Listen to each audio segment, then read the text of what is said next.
Questioner. And what will ripen me? Do I need experience? Maharaj. You already have all the experience you need. Otherwise, you wouldn't have come here.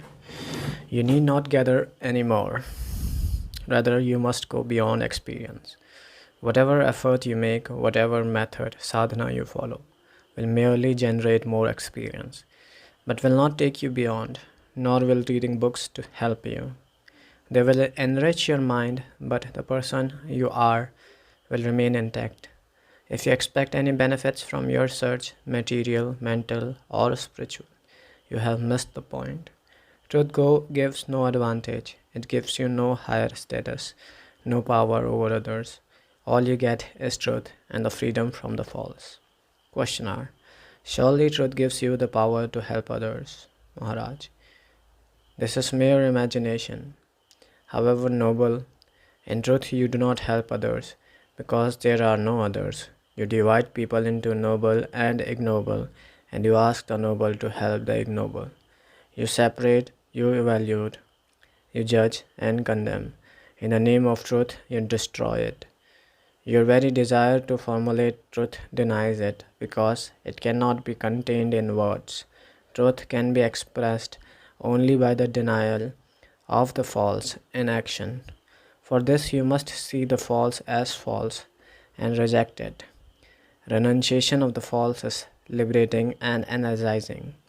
It lays open the road to perfection. Questioner. When do I know that I have discovered truth, Maharaj? When the idea this is true, that is true, doesn't arise, truth doesn't assert itself. It is in the seeing of the false as false and rejecting it. It is useless to search for truth. When the mind is blind to the false, it must be purged of the false completely before truth can dawn on it. Questioner.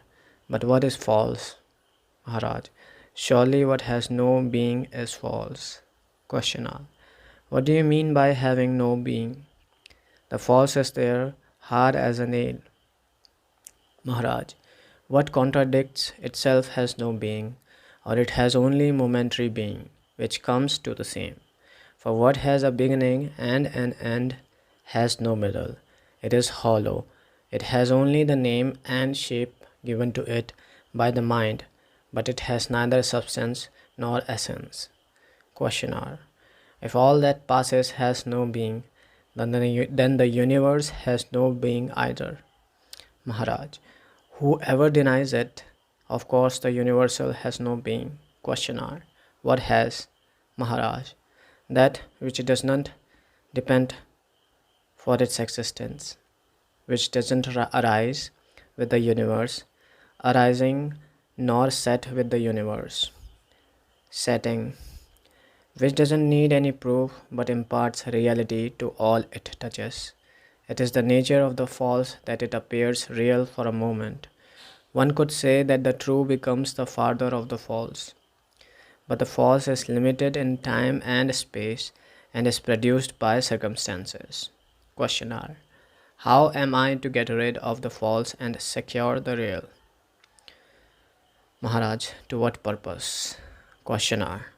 In order to live a better, a more satisfactory life, integrated and happy. Maharaj.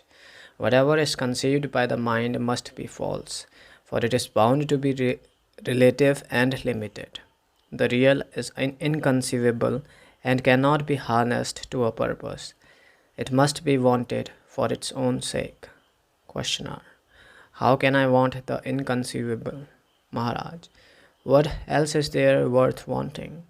Granted, the real cannot be wanted as a thing is wanted, but you can see the unreal as unreal and discard it. It is the discarding of the false that opens the way to the true.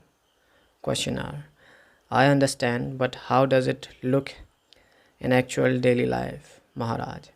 Self-interest and self-concern are the focal points of the false. Your daily life vibrates between desire and fear. Watch it intently and you will see how the mind assumes innumerable names and shapes, like a river foaming between boulders. Trace every action to its selfish motive and look at the motive intently till it dissolves.